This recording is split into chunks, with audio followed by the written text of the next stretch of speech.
जोगी का medical bulletin जारी किया गया है। उनकी हालत में कोई सुधार नहीं है। उनकी स्थिति गंभीर बनी हुई है। मस्तिष्क को एक्टिव करने के लिए डॉक्टर्स अब टीसीडी और वीएनएस तकनीक का सहारा ले रहे हैं, लेकिन डॉक्टर्स की तमाम कोशिशों के बावजूद अजीत जोगी का मस्तिष्क एक्टिव नहीं हो पा रहा है। वेंटिलेटर के जरिए उन्हें सांस दी जा रही है। तो वहीं डॉक्टर्स ने सिंगापुर के बाद अब बेंगलुरु के निम्हांस हॉस्पिटल में न्यूरोलॉजिस्ट से जोगी के केस में राय ली है और उन्होंने भी अभी मौजूदा ट्रीटमेंट को जारी रखने की सलाह दी है। जी मीडिया संवाददाता सत्यप्रकाश हमारे साथ जुड़ गए हैं। सत्यप्रकाश, क्या ताजा अपडेट्स हैं और जो मेडिकल बुलेटिन आज जारी किया गया वो क्या कहता है? बिल्कुल, देखिए, जो मेडिकल बुलेटिन जारी हुआ है उसके मुताबिक अभी भी पूर्व सीएम अजीत जोगी की स्थिति पहले की तरह ही मतलब बेहद चिंताजनक बनी हुई है। हाँ, ये जरूर है कि अब कुछ नई जो इलाज की तकनीक है उसके जरिए उनके मस्तिष्क को जागृत करने की, एक्टिव करने की कोशिशें लगातार डॉक्टरों के द्वारा की जा रही है, लेकिन अब तक डॉक्टरों को कोई विशेष सफलता इसमें नहीं मिल पाई है। चिंता बढ़ाने वाली बात यही है।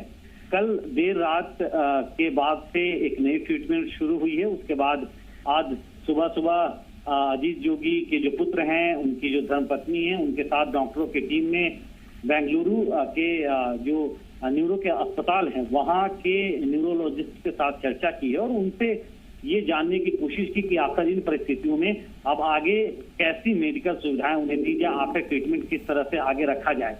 जिसके बाद वहां के डॉक्टरों ने भी यही सुझाव दिया कि जो ट्रीटमेंट अभी अजीत जोगी को दी जा रही है उसी को जारी रख के अभी ऑब्जर्वेशन में रखा जाए, उसके बाद कुछ फैसला लिया जाएगा। तो अब ये तय माना जा रहा है कि कम से कम 24 घंटे अब और इसी ट्रीटमेंट के जरिए ऑब्जर्वेशन में अजीत जोगी के स्वास्थ्य को रखा जाएगा और उसके बाद फिर आगे क्या कुछ फैसला लेना है ये उनके परिवार के लोगों के साथ मिलकर डॉक्टर निर्णय लेंगे कि आगे ट्रीटमेंट किस तरह से हो और क्या कुछ और उनको मेडिकल की सुविधाएं या क्या दूसरे अस्पताल में मेडिकल यानी कि सत्यप्रकाश, जो बेंगलुरु के निम्हांस हॉस्पिटल के जो न्यूरोलॉजिस्ट हैं उनसे सलाह ली गई है और उन्होंने कहा है कि अभी 24 घंटे इसी ट्रीटमेंट को जारी रखा जाना चाहिए और अगर मान लीजिए बहुत ज्यादा कुछ पॉजिटिव न्यूज उसमें नहीं मिलती है और मस्तिष्क काम नहीं करता है और हलचल नहीं होती है तो उसके बाद एक बार फिर उनसे सलाह ली जाएगी और फिर देखना होगा कौन सी टेक्निक का इस्तेमाल होता है।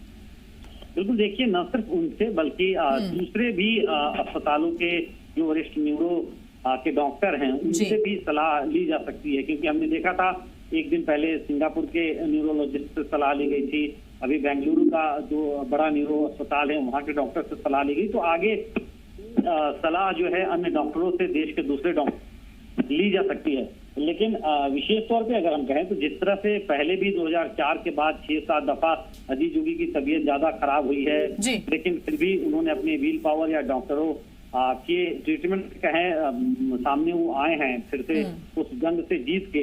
लेकिन अभी जो स्थिति है वो स्थिति बेहद चिंताजनक इसलिए क्योंकि उनका मस्तिष्क ही काम नहीं कर रहा है लगभग, तो इसलिए डॉक्टर जो है वो बड़े पशुपेश में है। हालांकि जरूर है कि पिछली दफा एक बार जब बड़ी तबीयत खराब हुई थी उनकी तो मेदांता भी उन्हें शिफ्ट किया गया था, तो इस बात की भी चर्चा चल रही थी कि क्या उन्हें एयर एम्बुलेंस से मेदांता शिफ्ट किया जाए, लेकिन फिलहाल अभी क्योंकि डॉक्टरों की यही राय है कि यही ट्रीटमेंट जारी रखा जाए, तो इसलिए अभी फिलहाल 24 घंटा और डॉक्टर देखेंगे। बिल्कुल सत्यप्रकाश, बहुत धन्यवाद आपका तमाम जानकारी के लिए।